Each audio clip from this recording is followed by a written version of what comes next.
So welcome to the June Mobility and Access Coalition. We have a wonderful panel discussion today. We'll go ahead and get started because we got a little bit of a late start here.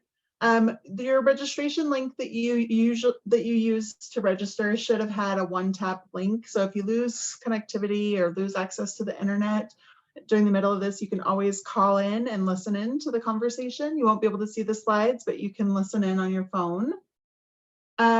Just a couple of Zoom features. I know we've been doing this for about 3 years now. We all probably know this, but just going to go over it just in case. So there is a mute icon in the bottom left-hand corner. You can click that to unmute yourself so that you can speak. There's also camera icon, and it helps if you're speaking to the group if you have your camera on, because it makes it easier to understand folks. You can click on the participant icon to see who else is on the panel or who else is here in the group. And then there's the chat icon here. If you wouldn't mind right now, go ahead and put your name and your organization in the chat for minutes. That'll help us after the session to be able to basically get attendance of everybody who attended. So we meet on the second Monday of the month from 2 to 3:30, and really the intent of this is for networking, capacity building around transportation access, implementing the Mobility and Access for All Ages and Abilities plan. We also have presentations and panel discussions on hot topics that we want to make sure that we share with everybody. And today we will have a panel discussion on equitable sustainability, and we'll get into that a little bit later. Again, transportation is a social determinant of health, and it helps people access all other aspects of their life. Here at the MAC, we really focus on multimodal, which is different transportation options, multimodal transportation for people of all ages and abilities and backgrounds. And we really want to see households thriving, and in this safe and thriving section of the self-sufficiency matrix. Making sure that people have backup options in case one of their modes fails. We have a pretty full agenda, but some of these updates are pretty quick because we want to make sure that we get to the panel discussion today. I just wanted to, I'm not sure if RTD is on the call. Danny, did you want to talk about the Zero Fare for Better Air, or do you want me to just go ahead and do a quick update? You can go ahead and give a quick update if you'd like. Yeah, okay, great. I know I didn't reach out to you prior. So the state legislature, they had passed some funding for transit to do Zero Fare to help improve the ozone levels in our area, because the Front Range is in the non-attainment zone for EPA. So last year, RTD did Zero Fare for the month of August, and it was a pretty big success. But this year, RTD is trying to expand on that success. So we will have free transit in July and August. So spread the word, make sure everybody knows that they can ride the bus for free. And then also Boulder County is applying for a grant through CASA as well to hopefully expand some of the services that we provide. So we're looking at applying for a partial vehicle to expand on Ride Free Lafayette with VIA, and then another midday route with Lions to be able to help connect people in the middle of the day. Megan, I see your hand was up. Yeah, and Danny might know this better, but I was on a call last week with that the access on demand is also free, and I'm not sure if there's a fare for access a ride, but I know access on demand will also be free during this period of time because Z-Trip is one of the ride providers for that. Yeah, wonderful. So that is so. The ride is also free. Sorry. Oh. Sorry, Angel. Yeah. So by law, the complimentary paratransit can only be 2 times the cost of the fixed route bus. And since the fixed route bus is $0, access to ride is $0 as well, which means all of the demand responsive services like Flex Ride and Access to Ride are free. Sarah, did you want to chime in a little bit more? Is that what you were going to say? Yeah, sorry, that was what I was gonna say. I didn't know if you knew, but I was just gonna say Access to Ride is also free, and access on demand is free. Yeah, wonderful. So it's going to be a great time to make sure that we get out of single occupancy vehicles and hop on board the bus. So looking forward to that. Does anybody else have anything to add with the Zero Fare? I know that the TMOs like Commuting Solutions and Boulder Transportation Connections will also be promoting it. So if you see all of these promotions on social media, please share them. Yeah, Angel, if I could just pop in. So in the chat, I did put the link for the Zero Fare for Better Air webpage. And part of that is a resource toolkit or partner toolkit. So folks can have social media assets in both English and Spanish and have talking points and so on and so forth for sharing out with the community. Yeah, wonderful. Thank you so much. Okay, next is, so RTD has a sub-regional service council, which I'm sure some of you are familiar with. And I am representing the Boulder County Local Coordinating Council, which is the MAC on that. And we also have representatives from the municipalities and the county on it as well. But we have been talking about this for a little bit. RTD is doing a partnership program. This is the first year that they're doing it. And there's $2 million in the pot, and local municipalities or entities can apply for projects in this pot of funding. The only stipulation is that no one region, sub-region, can get more than $600,000 in the pot. And then also RTD will not be providing the service. So for example, we wouldn't be able to apply for this pot of money to do an extra run of the FF2, let's say, or something like that, because that is an RTD operated service. So we wouldn't be able to expect their drivers to be able to meet the needs. So we do have, I think that the city of Boulder, the city of Longmont, Boulder County, we're all kind of talking about different ideas to propose for this pilot. And we're really hoping that this is successful and that RTD will start investing more in these sub-regional service councils in the future. So that's really exciting, but we will be pulling together our applications by July 7th. So it is a pretty quick turnaround. So I'm not sure if there's letters of support required or anything like that, but if there is, we would be reaching out to you all to support some of the projects that we might be proposing. Does anybody want to add to this? I'm not sure if we have any of the city representatives on the call. I don't see anybody who would be doing it, but I'm not sure exactly what Boulder County is going to be applying for, but we will at least submit one application for this program.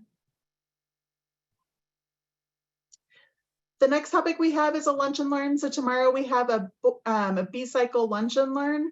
And so this will be a great opportunity. Melissa Hunter, who is one of our outreach and engagement specialists, she's been working hard on planning this and ensuring that it includes all the common questions that we would have and what we hear.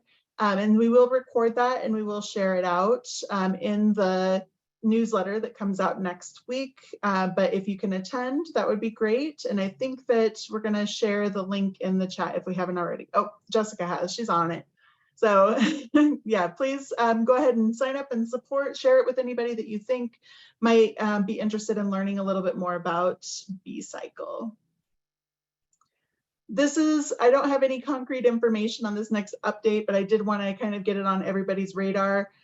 Jessica, Cami and I were discussing the schedule of the MAC in addition to some of the working groups, which we'll talk about here in a minute. But we have decided that in 2024, we're going to change the date and the day and time of the MAC. Just in general, Monday afternoon can be really challenging. So we will be sending out some options for next year, probably within the next few months. And we'll try to send it out to get it on everybody's calendars before everybody's calendars start filling up for 2024. But just keep that in mind that we will be changing the date and time of this meeting. Next, we're going to go ahead and talk about some of the working groups. So we had this discussion when we were doing the charter update, and we decided that having some separate working groups so that we can actually start working on the implementation items, some of the implementation items of the Mobility and Access for All Ages and Abilities Plan would be the direction that we would choose. So we already have one working group, which Katrina's on the call here. So we have the Mountain Mobility Working Group, which is a working group of the MAC and also a working group of the Peak to Peak Housing and Human Services Alliance. We've been meeting for probably about 2 years now with the Mountain Mobility Working Group. And this group will be working on the mountain rides transit service, which VIA is operating and has funded with some 5311 dollars, which is rural transit dollars. And we also are working on a volunteer driver program. So we were awarded a DRCOG Human Services Transportation Grant that will fund the implementation of a new volunteer driver program in the mountains. We are also, this isn't specifically having to do with the Mountain Mobility Working Group, but it's broader mountain access. There is a Nederland area EcoPass district that is the same boundary as the library district up in Nederland. And for the past 5 years, I believe, maybe a little bit more than that, they have had a tax that they use to fund EcoPass for everybody in the community. Alex Hyde-Ray is leading the effort to have a ballot measure extension. So he's conducting surveys now, and they're surveying residents of the district, employers, and people who work in the area but don't live in the area. So with the ballot measure extension, there could be a possibility of changing who might be eligible for EcoPasses in Nederland. Currently, you have to just be a resident, but they are surveying, they are going to be surveying business owners to see if it makes sense and if it's feasible from a financial standpoint to expand the EcoPass program to folks that work in Nederland. So we will be sharing out that survey in the MAC newsletter and also probably via email. So if you know of anybody who works in NED or lives in NED, please encourage them to respond so that we know how to structure that EcoPass district best for the area. And I will hand it over to Cami, who's going to be talking about a youth mobility working group. Great, thank you, Angel. Yep, hi, I'm Cami Edson. I'm the Youth and Family Mobility Specialist on the Mobility for All team here. And we'd like to start this new working group that hasn't existed before, that's going to be centered around youth. So that includes families and those who work with you. So if you think you might be interested in being a part of this group, I think email either myself or Angel. Let us know, and I will follow up with those who are interested, and we can kind of work together in a smaller group here than the whole MAC on when would be a good time to meet. But I think the goal of this group would be to really take the mobility and access for all ages, and abilities plan, look at this around 7 strategies that are specific to youth that we named in that plan out of the 25 total that this group and others came up with last year. I know this population overlaps in a number of the other strategies that came up in this plan, but this group would really be kind of leading the way and kind of prioritizing and tracking the work that is already going on to address the plan, as well as what we could do as a group. And those projects would kind of fall out over time. But to start, one of the projects that I know we sort of are ready and are already working on, if it interests you, would be around e-bike safety messaging and e-bike safety, like education, kind of learn to ride opportunities. So if you think you're interested in any of that, we'd love to have your name to know you're interested, and I will follow up with you soon.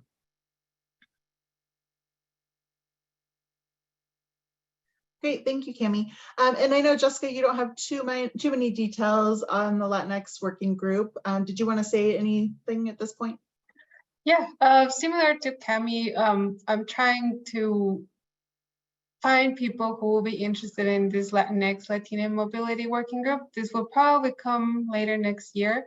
Right now, I'm focusing on interviewing and finding people who are already doing work within the Latinx community. So part of what I'm doing now is that focusing on that asset mapping effort. But next year, I hope that we can also find a different time to talk about what are the needs of our community and similarly implement the mobility and access for all ages and abilities plan. So yeah, it's coming up. Great, thank you.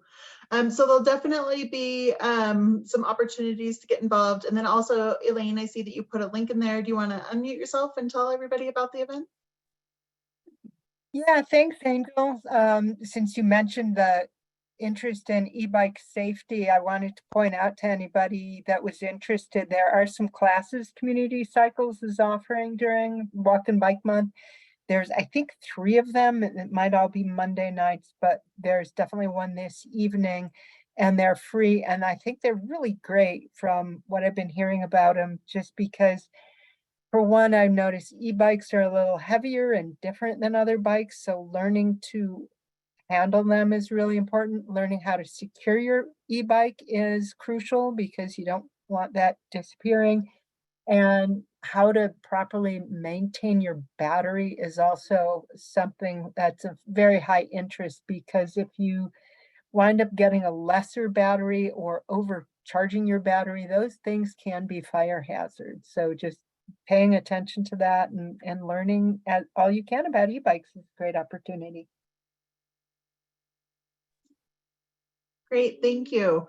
So some of you may have seen that the state has released some of their e-bike subsidies. So I'll go ahead and put that in the chat once we move on to the next section.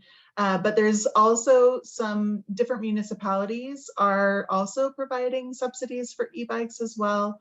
So we are going to try to consolidate all of the programs on one landing page for the county. So our transportation planning division is working with Oscar, who's kind of plugged into the electrification efforts at the state level a little bit more. But we're trying to do a cross-departmental collaboration to make sure that we're like promoting the programs, especially to low-income folks, and ensuring that there's everybody knows like who's able to subsidize what. So I'll put that in the chat here shortly. On that note, I'll turn it over to Jessica to get us kicked off with the panel. Awesome, thank you, Angel, and thank you everybody for being here. I hope that you're as interested in this panel as I am. We had one previous panel in February, which seemed to be very popular and people liked it. So we decided to continue with this format. And for this month, we're going to talk about equitable sustainability and its relation to transportation. So we have a wide array of wonderful people who are here to talk about their involvement within equitable sustainability in our region. We have Lauren Greenfield from Older Adults and Biking in Longmont. Actually, Marina wasn't able to attend. She had a family emergency. Guillermo is also here from the city on Longmont. Miles Huffman and Landon are here from VBSD, and also Kelly from San Valley School District. So we are going to go ahead and start with the questions. We have 4 questions for the panelists. And after that, we have some time for questions. So if you have any questions and you can think of some of them while the panel is going, feel free to add them to the chat, or afterwards you can just unmute yourself and raise your hand. And we will continue. Okay, thanks, Angel. I think it will be better, yes, without the presentation, since we just are gonna hear from our panelists. My first question for the panelists is basically just about introduction. So if you could please briefly introduce yourself, your organization or agency, and how equitable sustainability is part of your mission. If anybody would like to start first, the floor is yours. I can go ahead and go first. My name is Kelly Kinsman. I am the Environmental Energy and Sustainability Manager for the Sage Green Valley School District. And equitable sustainability is always a part of our mission, just in the service that we provide with transportation to and from schools. We have a lot of outreach programs, which is kind of a question down the road a little bit, so I'll get into that a little later. But the communities that we support 5 different communities in our district. And so that equity that we gain from just having a broad paint stroke throughout the state and in our area, that is definitely something that we try to create an equitable and sustainable environment for all of our students and staff. Awesome, thank you, Kelly. Since we're talking about school districts, Miles or Landon, would you like to go next? Sure, I'll jump in and start, and then Landon will continue. So I'm Miles Hoffman. I'm the Sustainability and Energy Analyst for Boulder Valley School District, and I am dealing with a cold, so I might sound a little funny today. I've been with the district just since January, so I'm still learning about all the amazing practices that we have going on, but sustainability was first adopted by the Board of Education back in 2009. When you think about how we spread sustainability across all of our different sectors, we look at curriculum and instruction, we look at climate and culture, we have a leadership portion, and we also have operations. And that's really where transportation lies, is within that operational side. I think I'll hold off there because I have a lot more to share, but I'm going to turn over to Landon to share a little bit more about the transportation piece. Thanks, Matt. Okay, a little slow there. Hi, everybody. My name is Landon Hilliard, also with the Boulder Valley School District. I work in the transportation department and run a little unit called Safe Routes to School. And the whole work has to do with promoting active travel to school. In other words, good old-fashioned walking and bicycling in a way that shifts travel behavior from the family car to healthy, sustainable, cleaner kind of transportation. And we are fortunate in the Boulder Valley School District to have a strong environmental backing. You could call it an environmental ethic, both in board policy and in the way we do business. So we are fully supported in moving people to sustainable transportation. And I just want to mention one thing, which is in our community, we're a bit in a behavioral bind in that almost to a T, we believe in clean air, healthier earth, and healthy children. However, with dependency on the automobile for many, many trips, we're at odds with our values. So part of what we're trying to do is align our values with our behavior, supported by a strong environmental ethic. Thanks, Jessica. I'll pass it on. Yeah, thank you, Landon. I really like the idea of getting these efforts from like very young age so that kids know that there's other options than car since they're younger and they continue thinking in that way as they grow older. Guillermo, would you like to go next?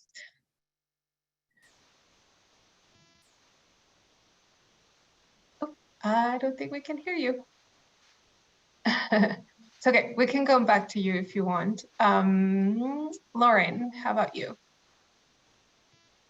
Hello, everybody. My name is Lauren Greenfield. I'm with the City of Longmont under Transportation Planning. My title is Traffic Safety Coordinator.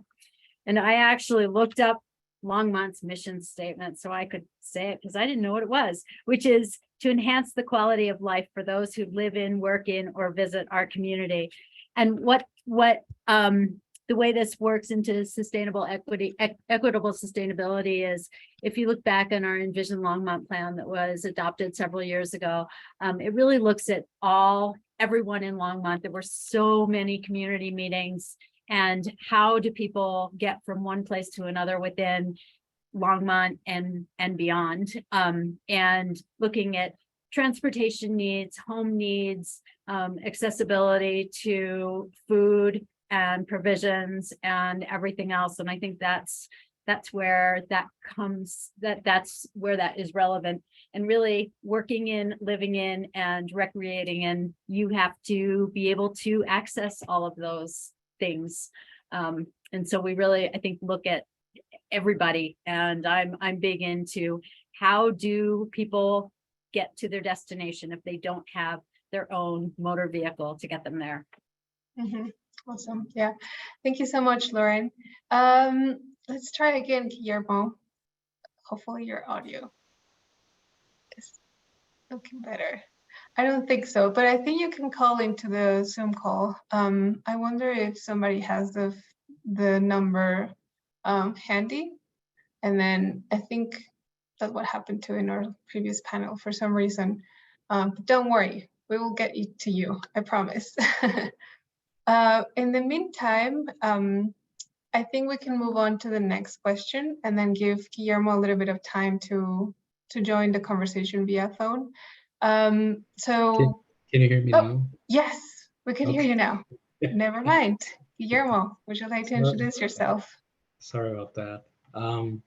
So hi everyone, my name is Guillermo Estrada Rivera and I'm the Neighborhood Resource Coordinator for the Community Neighborhood and Resources Division here at the City of Longmont. And today I'm here specifically to talk about the Sustainable Opportunities Lifestyle and Leadership Program. So this program is a partnership between the Office of Sustainability and the CNR Division, which helps current existing efforts and within the city and within the region to really look at the opportunities in which we can make changes at the neighborhood levels and the residence levels, little changes that can really add up to sustainable practices and really make sure that communities align with the efforts of the 10 core values of sustainability and the sustainability plan. And then CNR add 4 more values to that are more connected and more aligned with the social component and the equity aspect of it, which is all encompassing, but we take a little bit of a different approach as well to include the social component of it as well. Yeah, thank you so much for that introduction, Guillermo. And moving on to the second question and thinking about the importance of achieving equality within the sustainability goal. I think that also comes with inclusion. And I really like that this panel is serving a different type of demographic. So my question for everybody is, what demographic are you reaching in your efforts to promote sustainable equity and why? We have, like I said, a wide array. Some of you are focusing on serving families, youth, older adults, Latinx families, low-income families, and so on. So if you can tell me first the demographic, and then what are some examples of successful outreach strategies to engage those communities and promote equitable sustainability towards a bigger change. Let's see, is anybody like eager to go first or should I choose somebody? I see Lauren jumping up and down. I'll go first. So I am offering, or I provide bicycle rides, but it's more than just rides because it's educational for seniors in Longmont.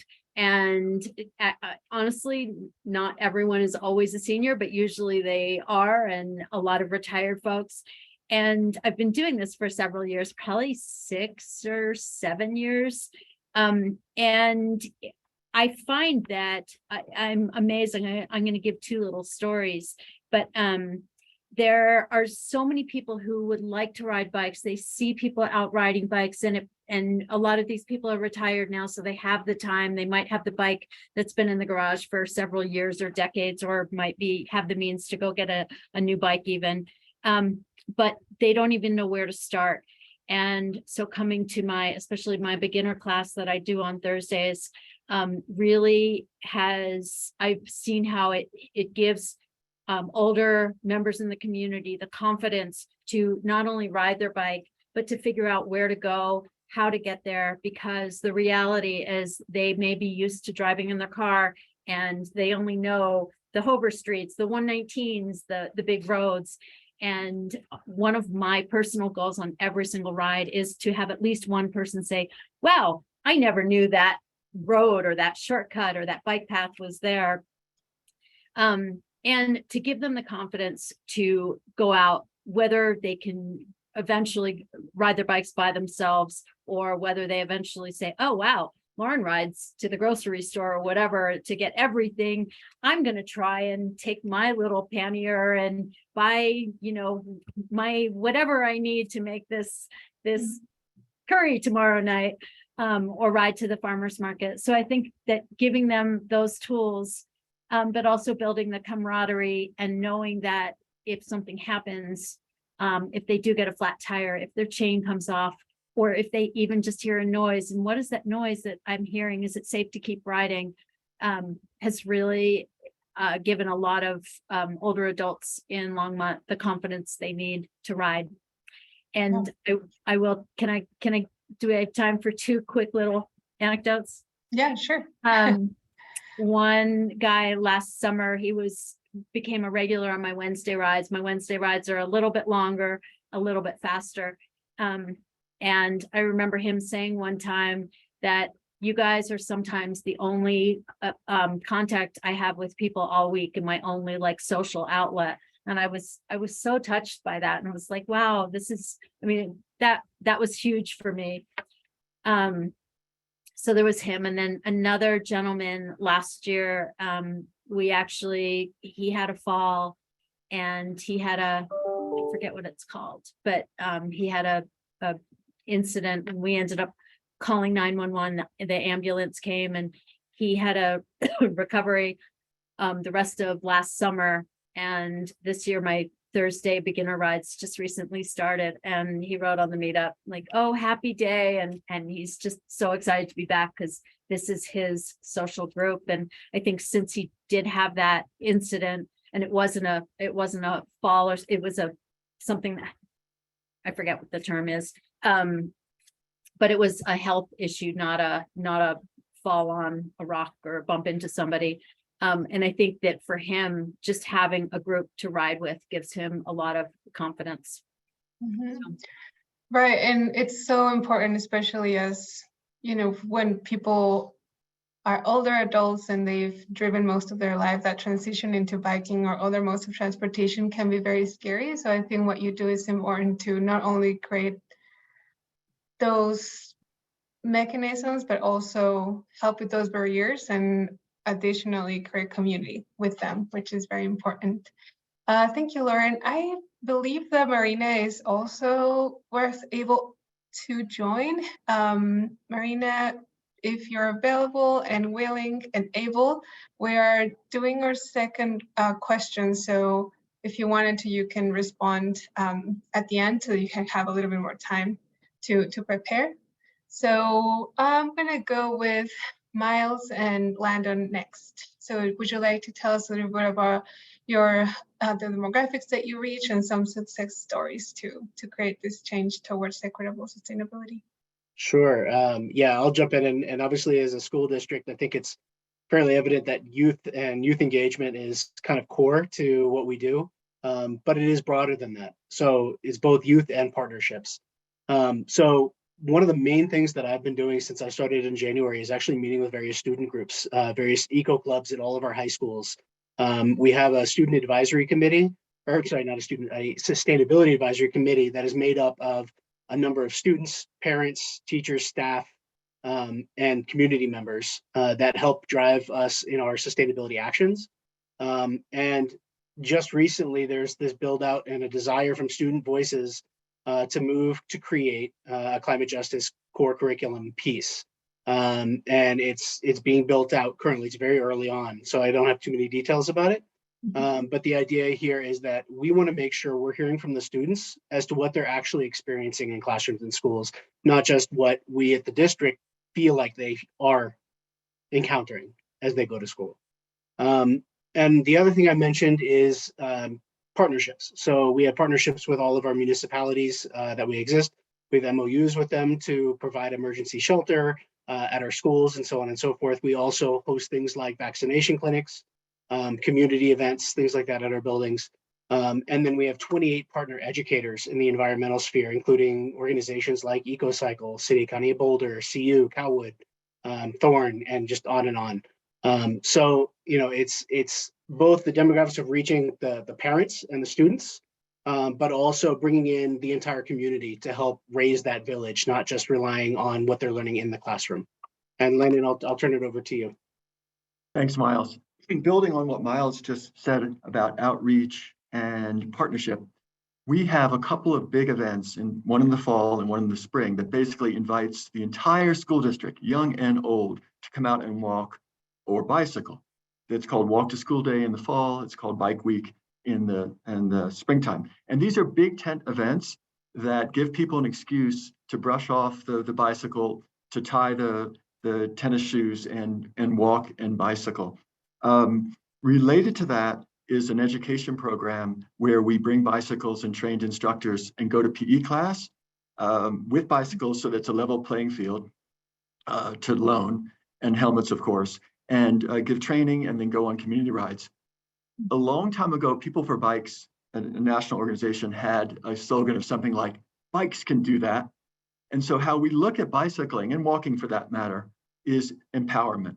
When children, and then moving upwards, their parents understand that walking and bicycling and bus riding are mobility tools, then when they're trained to do it, they're more likely to do it.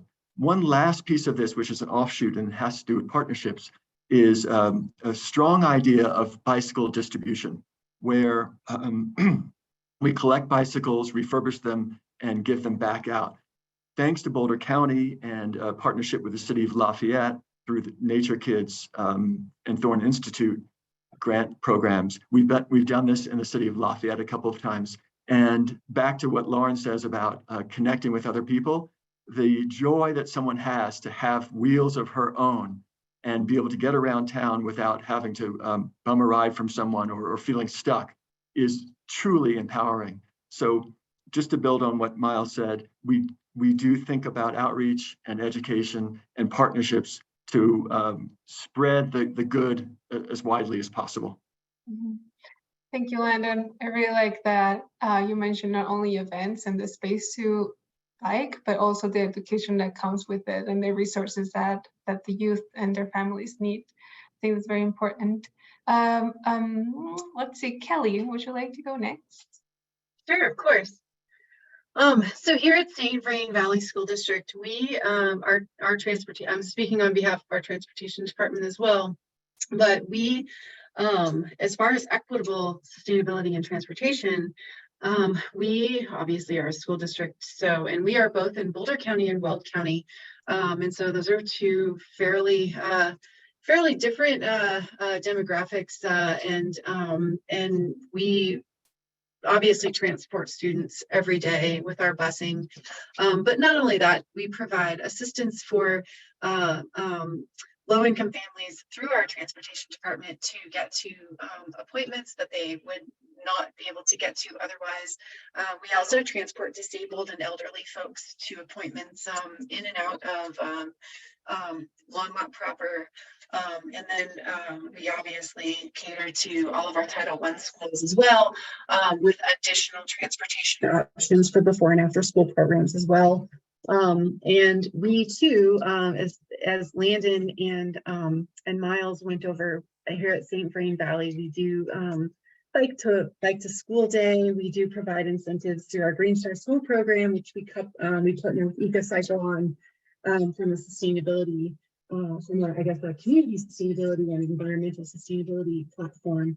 But also it taps into the transportation portion of that. So what we'd like to do, and I know this is a question down a little further, but the looking ahead portion, I may or may not be here for as far as my attendance.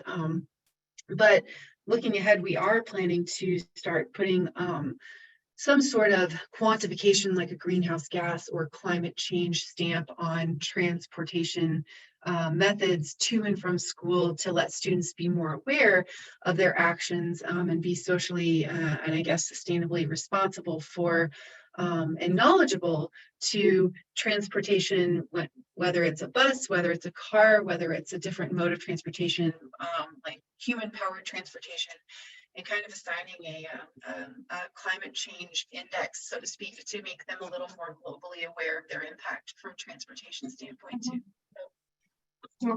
Thank you so much, Kelly. I think your mic is fading in and out. Just so you know, I wonder if like maybe headphones or adjusting your computer will help.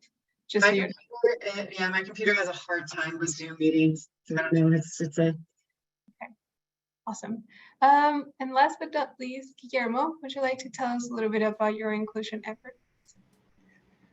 Sure. Can you still hear me? Yes, Okay. we can hear you well. So one of the core values of the SOUL program is specifically approaching the city values with an action-driven approach, a solution-based approach, that it is driven by that equity lens. So the program is fairly new. It got launched during the COVID pandemic. So it has been going through some growing pains and some different forms of adapting and being very adaptive, and that has also informed the equity approach at the moment, because of what the stories that have been heard, the initial families that were visited. We're focusing primarily on servicing low-income individuals and family households that get referred to us through the Longmont Cares program. And whoever doesn't know what the Longmont Cares is the city assistance and rebate system program. So we help individuals through a referral system. So this is a partnership across departments. And in this year, now that we're getting a new momentum after COVID, we keep bringing new staff and new resources. My specific goal and my specific scope of work is to expand the access through culturally informed practices. So really looking forward to including community members from Spanish-speaking populations, but not only those. We have Nepali community members and other communities that are represented and are part of the fabric of the Longmont residents in our community. So a lot of what we do is really going to houses and meeting people where they are, having conversations and having volunteers and just neighbors, connecting with neighbors, talking about different practices that they can build upon to save some money. Bottom line, it's what we want to do long term is the triple bottom line of sustainability is people, prosperity, and the environment. So it's really looking at having equitable access for everybody in our community to the resources, to the amenities of the city, to have opportunities to grow in a sustainable way without putting our future generations and our resources at a precarious way. So really looking for everybody to enjoy and grow in our community, feel like they're part of it, while still preserving a system that could be passed on for future generations. I'll probably pass on my 3 minutes. No worries. That was very important what you said. And I love that your program really focuses on finding where people are, talking to them and meeting them, and cementing that sense of community within Longmont. So yes, thank you, Guillermo. And I saw Marina's comment, so she's going to be here listening in. We are sorry to hear about your flooding in your basement. So hopefully all is well, and we thank you for being here, Marina, as a listener.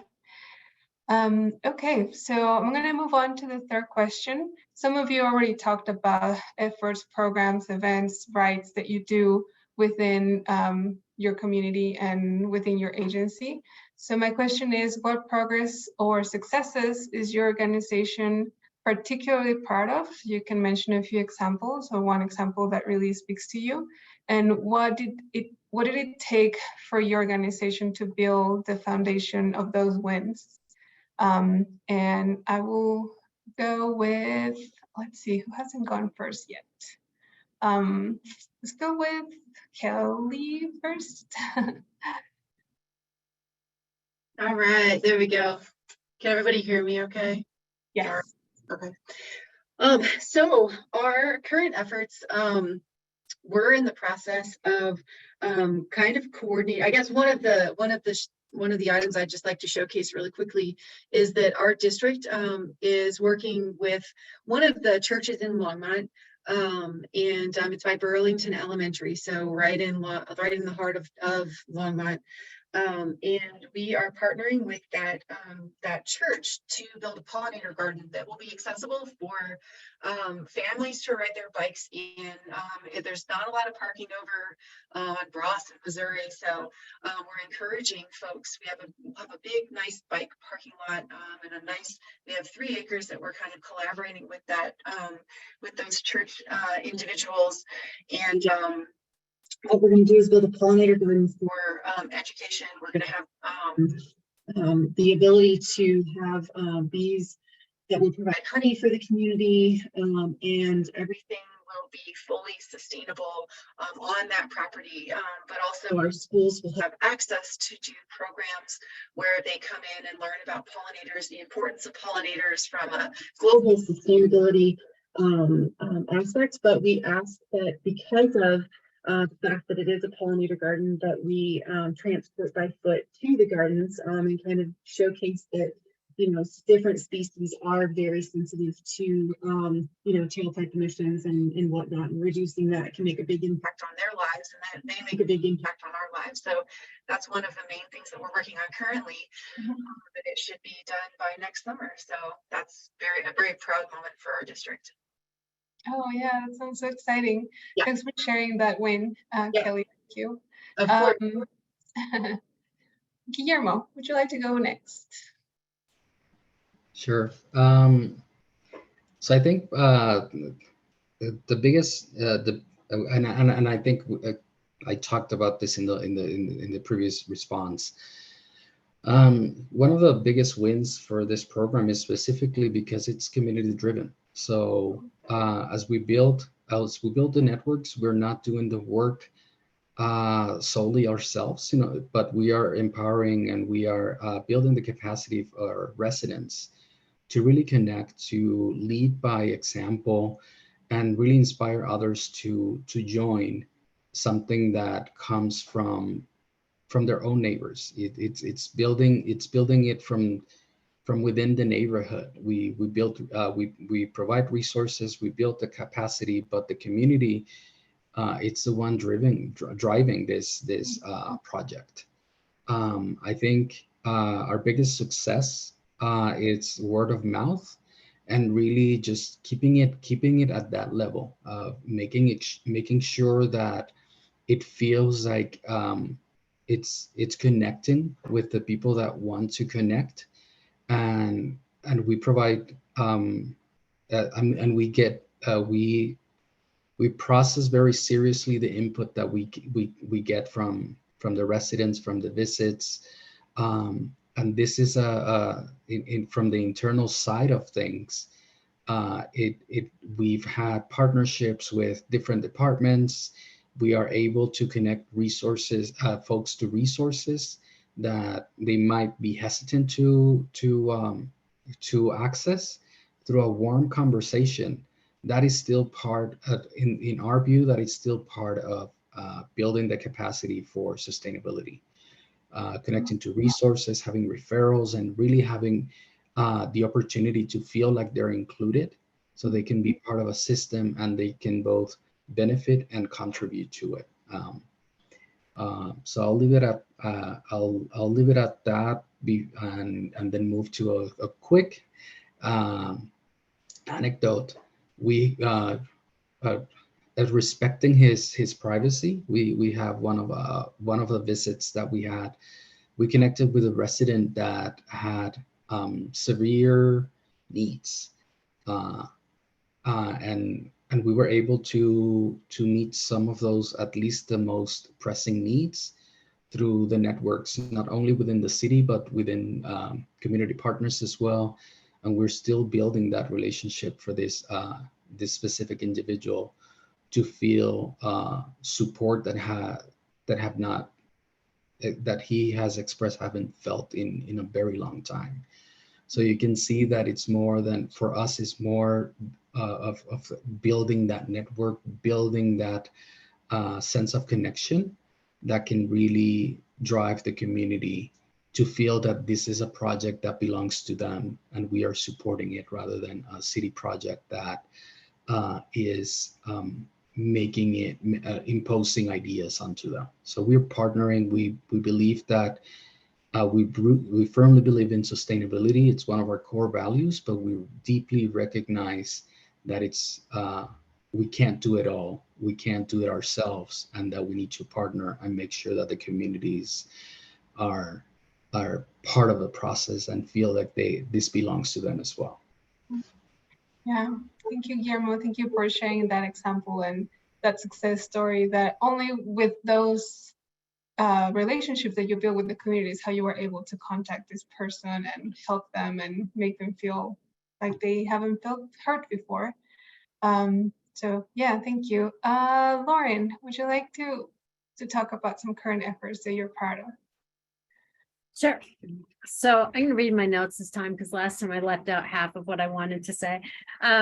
So in my view, a bicycle ride fulfills like almost all of my or one's daily needs and wants, in that in a ride you can develop friendships, you get your physical workout, your mental health check-in, which is huge, your safety, and awareness of life that's moving around you. It fulfills social needs and it fulfills transportation needs. And I think that the rides that we do are so much more than just rides, but also creates opportunity for friendships, and a lot of opportunities from there as well. I've recruited volunteers for bike rodeos that we've done in the city from mostly my senior group. For Earth Day this year, it rained. We had one child and 3 hardy volunteers that showed up and rode in the rain with that one child who was the special kid of the day, which was great. So I think that just providing that, and what I didn't mention before is like the safety piece of it, which is huge, and that's my job. But we always do safety checks, and I think that also gives confidence to everyone who is riding their bike. And I make sure that we do our ABC quick check every single time, and there's always an additional safety tip of the day, whether it's group riding etiquette or a traffic safety thing. And then the other sort of classes and educational opportunities that come with being with the city and transportation planning is the bicycle friendly driver class that we market under different names, to bring different groups in and different people in. And then creative commuting, especially around winter bike to work day and bike to work day, because so many people think, oh, I can't ride my bike to work, it's way too far. Well, let's get creative with it. So I think providing those opportunities and being creative with the approach and the thinking outside of the box has been, it's been successful and continues to be. And I think as we continue, especially now that we're like in the season, it's really neat to see all of the regulars on the Wednesday rides, as well as the newbies that are just start out and then are excited to become part of that group. And then the Thursday beginner riders, that kind of changes because the goal of a lot of those Thursday riders is to move to the Wednesday group. So it's all fun. It's all great.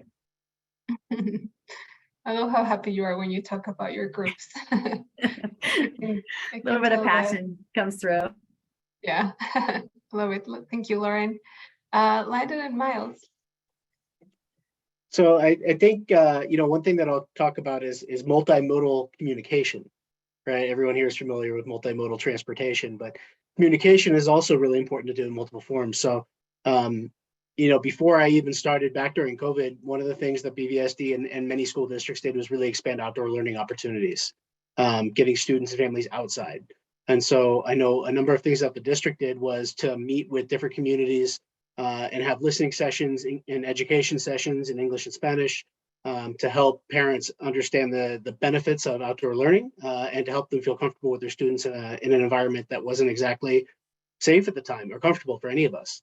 And that obviously is continued. So communications that go out about our sustainability programs, transportation or otherwise, go out in multiple languages. They go out in multiple forms.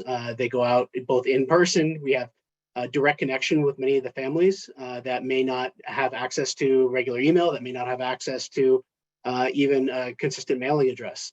So we have to take all those pieces into consideration when we think about how we're addressing and reaching our community. And Lennon, I'll turn it over to you kind of for other efforts in the transportation side. Thanks, Miles. Yeah, that concept of multimodal communication does apply to what we're trying to do for multimodal transportation. And one can think of a trip to school as outdoor education. It's a time to see the environment. It's time to connect with others. As people have mentioned, it's time to have exercise and know how one's body works and arrive at school ready to learn. So for the school district, where at the end of the sidewalk, the jurisdiction for facility improvements ends, partnership is everything. And I'd like to mention just a couple of partnerships with Safe Routes to School through the Colorado Department of Education grant program that we're proud of. One of them has to do with our very own Cami Etzen, who took it upon herself to write a grant for a school in Lafayette to think about bicycle access and bicycle training. And again, back to this notion that the bike can do that, as the People for Bikes people say. It's empowering. And so through public engagement, through support of the community, she wrote a grant and was successful for a large sum that will start next fall. Another grant that this one has to do with infrastructure is with the City of Boulder and Manhattan Middle School. Manhattan Middle School draws on a large population, including those who live in Boulder Housing Partners housing, as well as a multifamily complex just down the street. And this grant calls for improvement of a couple of main corridor, a crossing, and another intersection that opens the pathways, not only from home to school, but from school to a park or from school to a job. And this is another reason to be proud, because the City of Boulder scored almost $750,000 to make these improvements. And again, we did it with public outreach, great support from school district leadership, and the technical advice of the City of Boulder to make this happen. So this is this 1-2 punch between the school district and a generous partner like Boulder County and the City of Boulder to improve conditions and access to opportunities for our students. Wow, very exciting, London. Thank you so much for that overview. And now let's move on to our last question.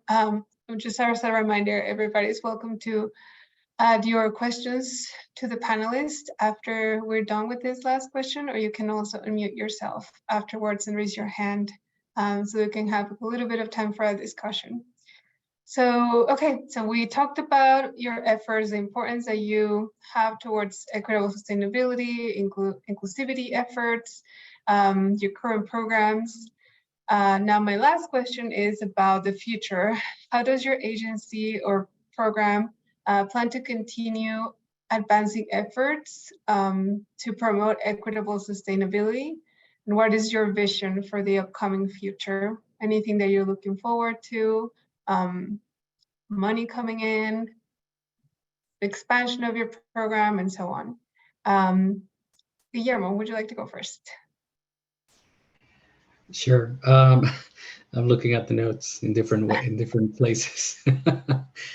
I think for us, what we plan to continue to do to advance our efforts is just keep connecting with the community, keep listening, and build our program with the feedback that we get.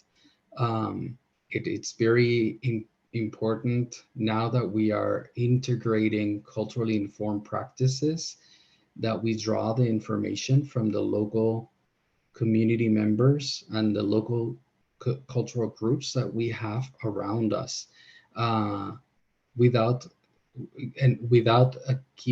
without losing sight of our core values. We want to align ourselves and be able to build that capacity to meet the community where it's at. Really, for us, is a huge success, and it's something that keeps us helping us growing, is acknowledging the culture, what has been done, acknowledging that this program was in partnership with different community groups, different talks and different conversations, like the flows program from CU, and how the city was able to adapt it to a more localized approach that could cater the needs to our community. And one of the things very specific that we are trying to do for the future growth of the program is to keep on developing the toolkit, the resources for our future volunteers to develop skills that they can apply in the job market for green jobs. So really, we want to be kind of like that point of entry, or kind of like that experience lab, if you want to call it, where residents and community members feel that they can develop those skills and then hopefully transform them into labor skills that they can apply in the job market. So creating the initial stages for a pipeline for growth and workforce development in the green area. And then while we do that, continuing the partnership, we have the partnerships that help us gather more residents to service, and the ones that we cannot service, we pass on to other agencies as well. So it's building those networks, building the capacity of the community, and really making sure that this is always keeping an ear in the ground to see what is happening, and that we're measuring our impact in a way that it's benefiting our community. Thank you, Guillermo. I like your approach of like strengthening and solidifying those networks. Let's see, Kelly, would you like to go next? Sure. I think our trajectory is just to ensure that we can pivot when we need to in an equitable way to create a sustainability, I guess, an environment of sustainability, and make sure that we're not focusing on just one area of our district, because we do have such a large district, and we do tap into so many different communities that we make strategically smart and informed decisions going forward that do create equity and don't take away from that perception in our district in one capacity or another. So being able to kind of monitor that. We are staffing up. We do get to hire a couple more people in my department, which is great, to make sure and ensure that that is our goal, and that our goal is met in that way, where we do create those opportunities for every individual in our district, whether it's a staff member, whether it's a student member. We are starting a program here where we're getting bikes for operations staff so that we can ride our bikes to meetings instead of drive, and making sure that those opportunities aren't just provided to students. We work as well in the district, and we want our footprint to be just as sustainable as others, and showcasing that, operations staff and the people who really do make the district run are also given those opportunities to showcase their sustainable efforts, and that's across the board. So that's kind of one of the things that we're looking most forward to, is having the staff to be able to really focus in and make sure that our efforts are across the board and fair for everyone. Yeah, thanks, Kelly, and congrats on those 2 new hires coming Thank up. you. Yes, hooray.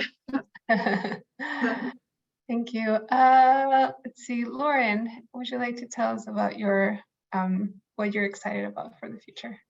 So yeah, this is a quick and easy one for me. So Longmont City Council has just adopted Vision Zero. So yay.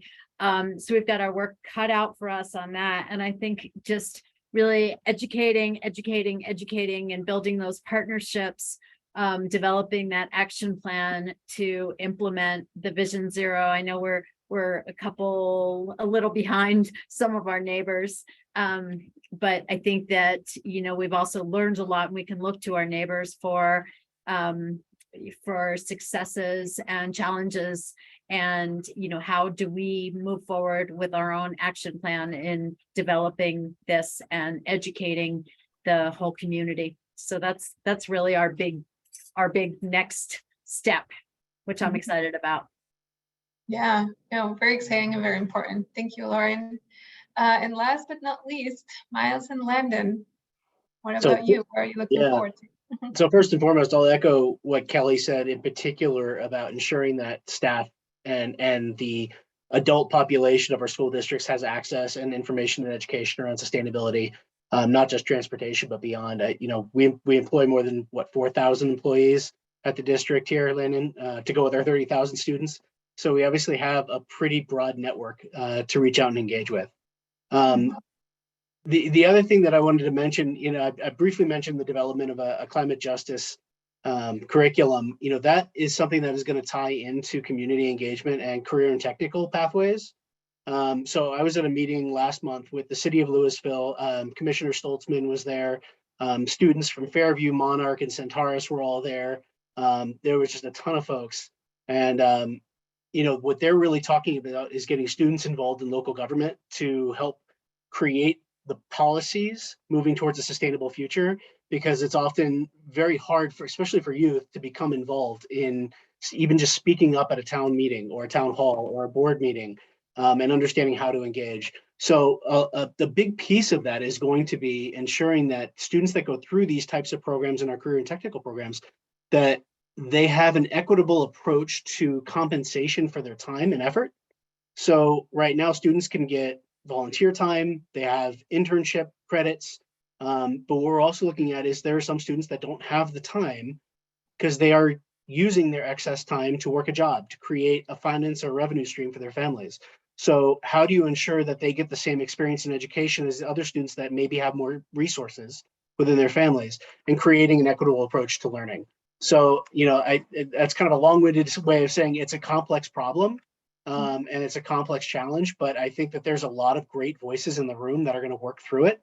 And it's going to rely a lot on the businesses in the communities, local governments, and the school district all working together to make it happen. Go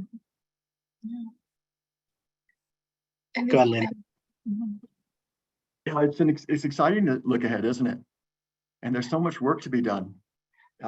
It's difficult for me to pick one thing, but I think if I were to choose a point of pride, it would be that this Boulder Valley School District is operating a half a dozen electric school buses. And as you've been following in the technology, electrification of passenger vehicles and big vehicles and dump trucks and so forth is the future. And so we've gotten in it early. We've paid the price. It is risky going with new technology, but the payoff is fantastic.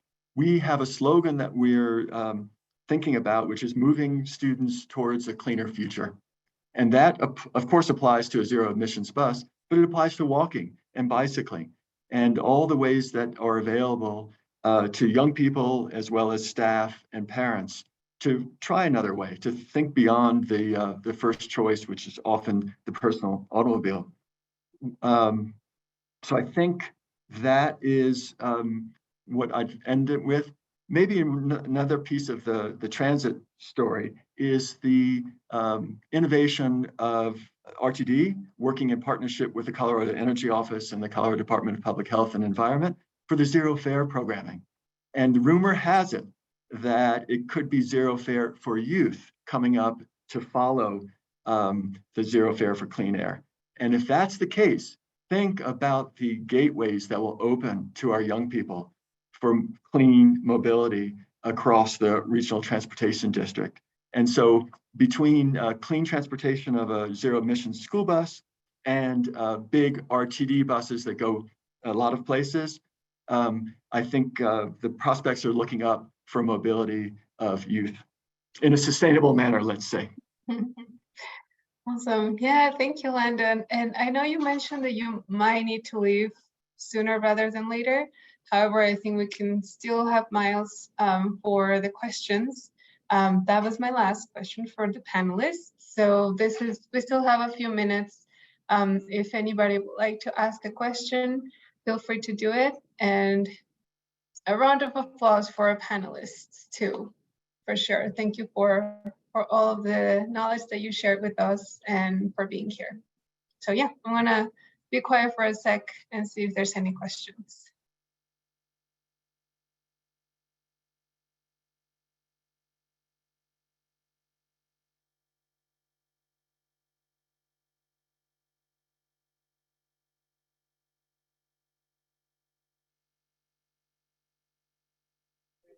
Yeah, go ahead, Cami. Sure. I have one for the school districts.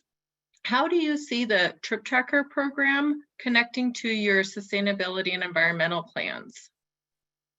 Well, since I believe the remaining school district representative, I will say that we do that. We do track. We use Trip Tracker, and I believe we have 39 schools that are participating currently. So we track those metrics on an annual basis and report them out to the Board of Education.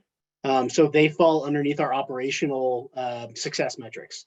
And so I'm not directly involved in that program. That would have been a great question with Landon still here. But what I know our plan is to expand that in conjunction with electric school buses and potentially free RTD rides as well. But a way of including that throughout our kind of ongoing measurement of our sustainability efforts. Wonderful. Oh, and did Kelly have to go already? Yeah, she had to jump off too. No worries. Thank you, though.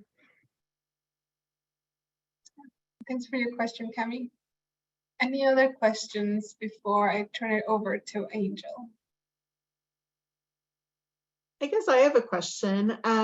Given that transportation is the largest emitter of greenhouse gases, and we've definitely built our entire system around the automobile, unfortunately, the car is probably the most efficient for a lot of people, the most efficient mode of transportation.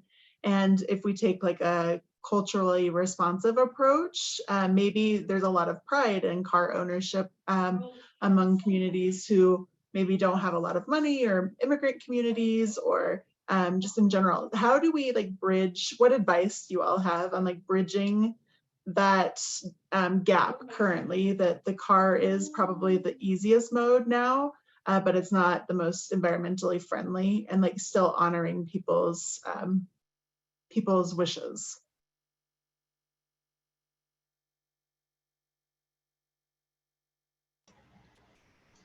I think maybe I can jump in. I think it goes back to meeting people where they are. This is part of one of the anecdotes, another anecdotes from one of our visits. We don't just change light bulbs and faucets and things like that. We do have deep conversations with our residents as well. And when it comes to mode of transportation, we meet them where they are, trying to make sure that we understand what's the reasoning behind their choices when we suggest something. So if it's a matter of mobility, it might be an older adult with some health conditions. Maybe a bike doesn't make sense, but we encourage them to, if they're willing to shop locally, to connect with local groups for feeling that sense of community, so they might not have to travel so far for other things. Understanding that they have their set ways, and really looking at, if you rather not change in transportation, maybe something else that might be balancing it. So we talk about, if you want to still use your car, how about taking shorter showers, or going to local shops, or connecting with your local farmers, so you don't have to travel every single time to a specific location. So it sounds like minuscule changes, but for us, those are small wins that keep adding up. When there's a sense of safety, there might be someone might not feel safe in public transport because of their language or the way they look. They might have a cultural marker that they feel it might be targeted in a public setting. We encourage folks to plan their trips. Maybe do a little route and see if you can save a few miles. Rather than going south and north and west, like, what about you just build that route, trace that route? So those are simple things that we try to, without imposing, meeting them where they are, looking at the whole spectrum, making sure that they feel like they are in charge of that decision, and they have how they can explore different ways from a sense of curiosity. And I think that's the bottom line. It's inspiring that sense of curiosity, and suggesting things that they might want to try or not. And if they are not willing to try it, then maybe we suggest like balancing in other arenas where it's still contributing to the overall sustainability and equity aspects of the component. So it might not be the best of completely catered towards transportation, but we do our best to meet people and to create that balance for them. Thank you. I'll add to that. Guillermo, I like that, meeting them where they are. And I think that a lot of people, we are all set in our ways in some aspects of our lives. But I think sometimes people want to be nudged out of their comfort zones a little bit. If you can educate them on how they can get a little bit out of their comfort zone, and the benefits of doing so, and then hand-holding when they do get to that place where they're ready to step out of their comfort zone a little bit. And I think that if everybody is different with that, with what that looks like, and how they feel successful in doing so. So if it's even, but I think just planting that seed of thinking, whether it is, think about all the trips that you make in your car that are less than a mile. And what would be the benefit of walking that with a child or your dog or whatever? And that's just one situation. I know that a lot of people maybe can't have physical limitations or infrastructure limitations to do that walk. But I think that thinking outside of the box and encouraging people to get out of their comfort zone just a little bit, meeting them where they are, and then, hey, let's try X, Y, and Z.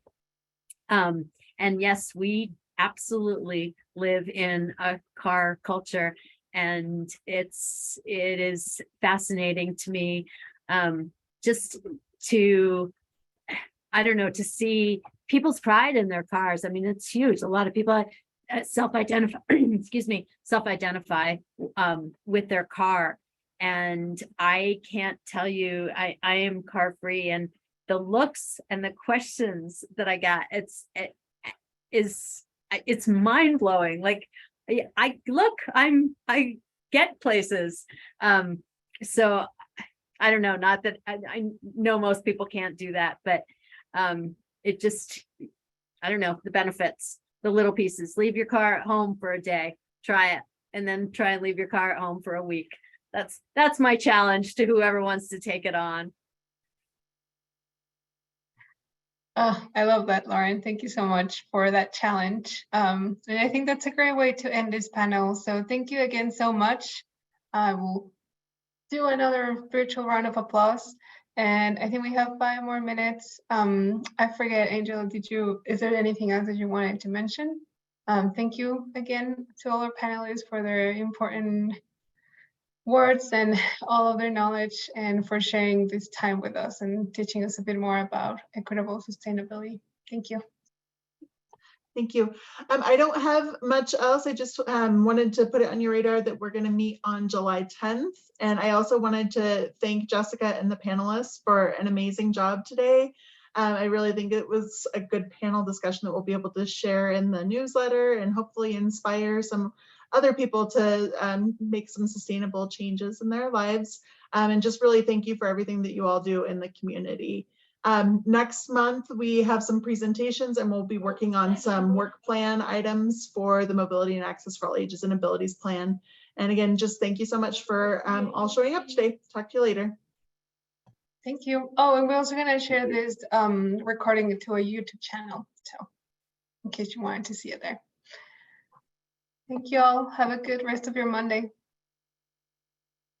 Thanks to all the panelists.